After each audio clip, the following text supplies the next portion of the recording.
In 1888, the slums of Whitechapel, London were gripped by fear.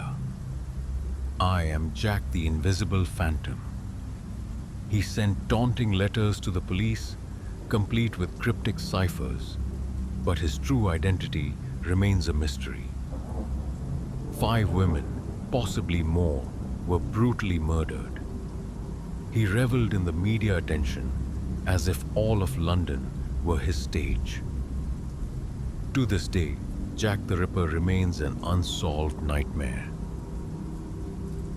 Dennis Nilsson, a London office worker, lived in an apartment reeking of death from 1978 to 1983. Nilsson lured young men to his home, killed them, and kept their bodies for company.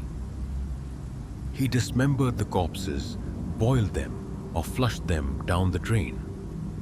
Between 12 and 15 victims died before police discovered his crimes due to a clogged sewer. He confessed calmly, as if recounting mundane daily events. Peter Sutcliffe, the Yorkshire Ripper, terrorized northern England from 1975 to 1980.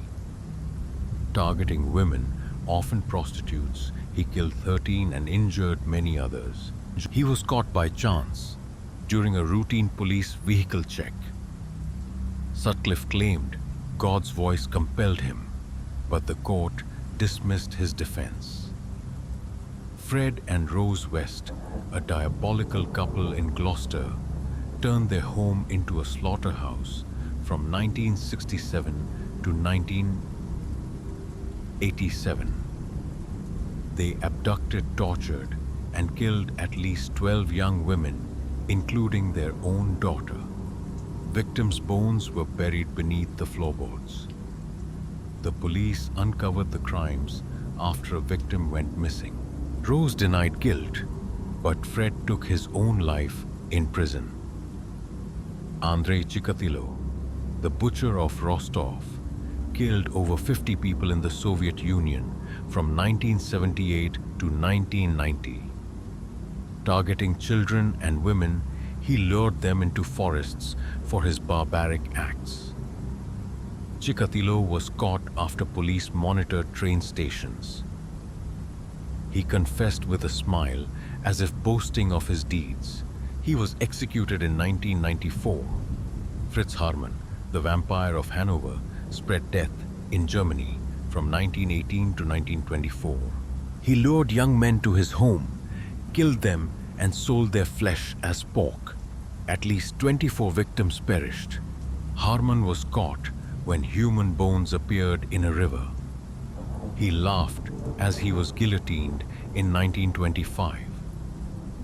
Peter Kürten, the vampire of Dusseldorf, horrified Germany in the 1920s. He killed at least 9 people, from children to adults, delighting in their suffering. Kürten was arrested after his wife turned him in. Before his execution in 1931, he asked, "Will I hear my own blood flow when my head is severed?" Marc Dutroux, a Belgian electrician, turned his home into a hellish prison in the 1990s.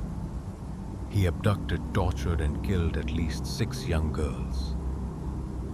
2 victims were rescued alive, but their stories haunted the nation. Dutroux was arrested in 1996, sparking outrage over police delays. He remains in prison, but Belgium has never forgotten. Michel Fourniret, the ogre of the Ardennes, and his wife killed at least 12 young women in France and Belgium from 1987 to 2001. He lured victims with his benign appearance before murdering them in forests. His wife Monique helped conceal the crimes. Fourniret was caught after a victim escaped. He died in prison in 2021. Ted Bundy, though infamous in America, had German ancestry. From 1974 to 1978, he killed over 30 women, luring them with his charm. Bundy was captured after escaping prison and was executed in 1989. He confessed to his crimes with pride, like an artist describing his work. Volker Eckert, a German truck driver, killed at least 6 women across Europe from 1974 to 2006.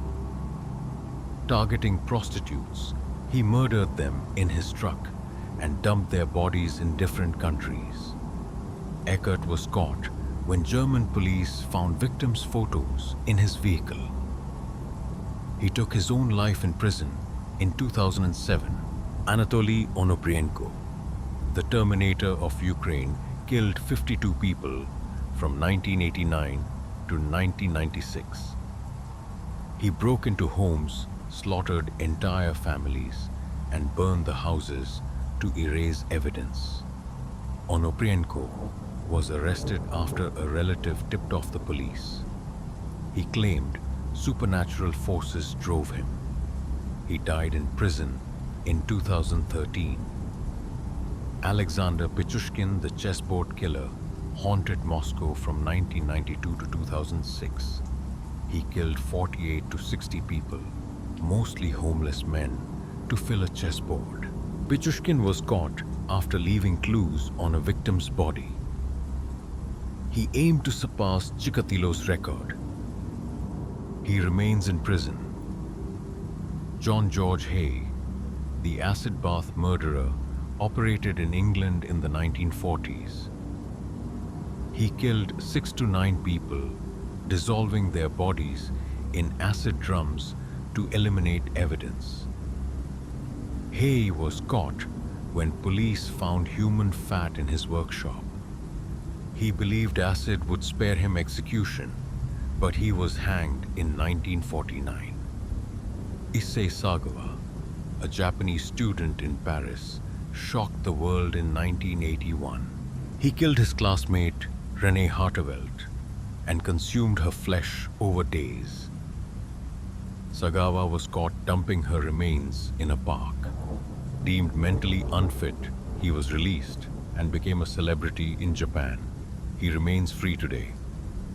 Serial killers like Jack the Ripper, Dennis Nilsen, Peter Sutcliffe, Fred and Rose West, Andrei Chikatilo, Fritz Harman, Peter Curtin, Marc Dutroux, Michel Fourniret, Ted Bundy, Volker Eckert, Anatoly Onoprienko, Alexander Pichushkin, John George Hay, and Issei Sagawa share a perverse psychology shaped by antisocial personality disorder and psychopathy, rendering them devoid of empathy, manipulative, and proud of their crimes.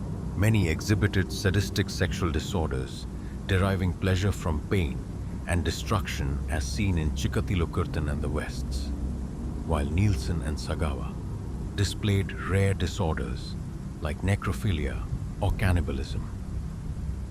They were obsessed with power and control, targeting vulnerable victims like children or prostitutes for easy predation, from Jack in Whitechapel to Eckert on highways.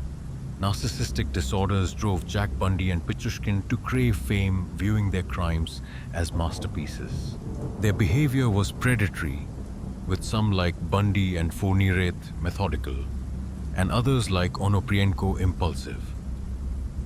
Motives ranged from sexual gratification, power, fame and profit, Hay, to religious delusions. Sutcliffe, Onoprienko, biological factors, brain abnormalities, environmental influences, abuse, isolation, and personal traumas, inferiority, loss, shaped their warped psyches.